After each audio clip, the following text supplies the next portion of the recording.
Hello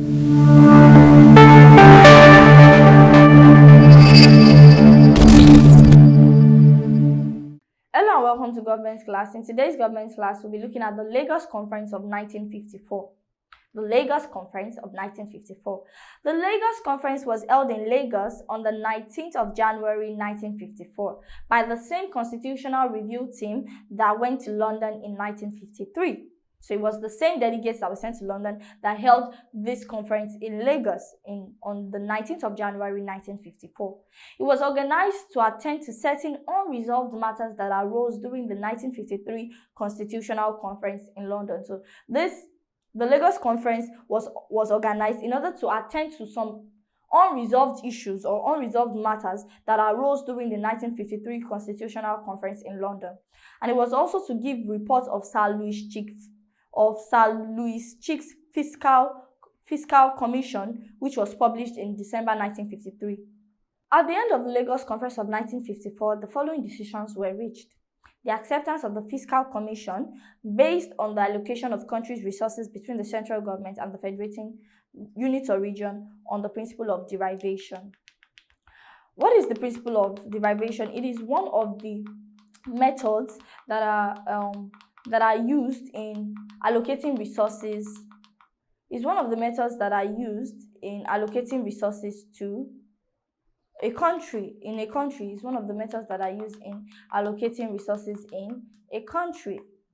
So derivation means that the states that have some natural resources, for example, crude oil, will get special allocation. It implies that the larger proportion of the allocation has to be given to states or regions where those resources are obtained. So, for example, in Niger Delta, they will get lots of allocation based on if they are using the principle of derivation to allocate resources in the country.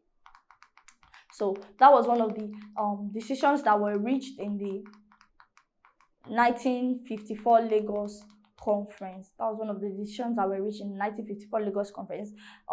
The acceptance of the Fiscal Commission of Sir Louis Chick based on the allocation of country resources between the central government and the federating or units or regions on the principle of derivation.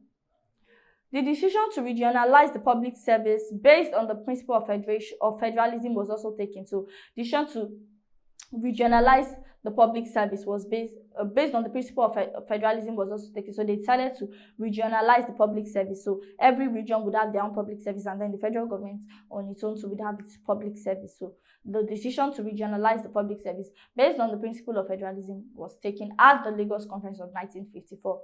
It was also concluded that the judiciary should be regionalized, that each region should have a judiciary arm of government of its own. That was also one of the decisions that were reached at the Lagos Conference of 1954, that every region should have their own judiciary arm of government. The acceptance of the report to grant autonomy to the Southern Cameroon was also reached. So they accepted the report of the Southern Cameroon to be granted autonomy. This was also one of the the decisions that were reached at Lagos Conference of 1954. They decided to grant autonomy to the Southern Cameroons. Still under the Lagos Conference of 1954, it was also accepted that the Southern Cameroon should remain part of Nigerian Federalism, but as a quasi-federal territory with legislature of its own. So, under one of the decisions that were also reached at Lagos Conference of 1954 was that Southern Cameroon would remain a part of Nigerian federalism, but it would be like it's a country of its own. It's operating is a country of its own, but it's not a country of its own. Like quasi means something that it resembles something that is real, but it's not real.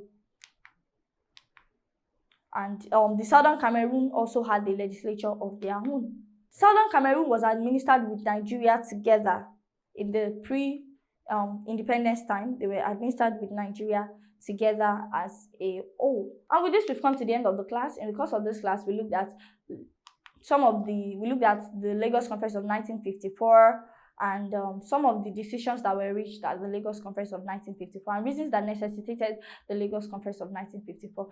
And with this, we've come to the end of the class, and I'll see you at the next class.